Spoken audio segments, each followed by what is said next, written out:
ayat 42 daripada surah Al-Ma'idah. A'udzubillahi minasyaitanirrajim. Samma'una lil kazib. Banyak pendengaran mereka itu bagi dusta. Dia sambung cerita tentang orang Yahudi, Bani Israel ini.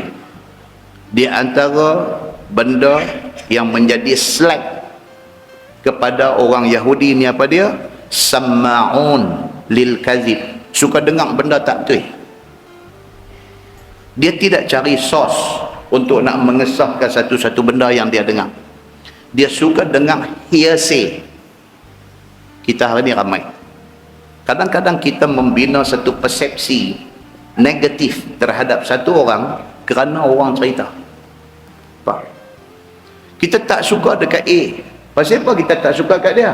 Pasal orang cerita kata A tak bagus. Pasal itu ya. Kita tak pernah cuba untuk nak pi cari, nak pi kenal A ni sebenar macam mana. Tak ada. Padan dengan kita dengar tepi jalan orang cerita, kita pakai. Maka akhirnya kita berburuk sangka kepada A. Ini perangai orang Yahudi. Orang Yahudi apabila Nabi SAW hijrah daripada Mekah mai ke Madinah. Nabi mai di Madinah, mereka tak pi dekat Nabi. Mereka tak cuba untuk kenal Nabi.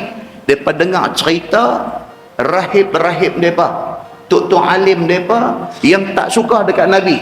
Duk cerita kata Muhammad ni ahli sihir. Muhammad ni kalau hampa pi dengar dia aja, hampa nanti terpedaya, hampa jadi terpengaruh, hampa macam kena pukau dengan dia. Duk dengar yang tu, duk dengar yang tu, tak boleh, tak mau pakai. Muhammad ni tak bagus.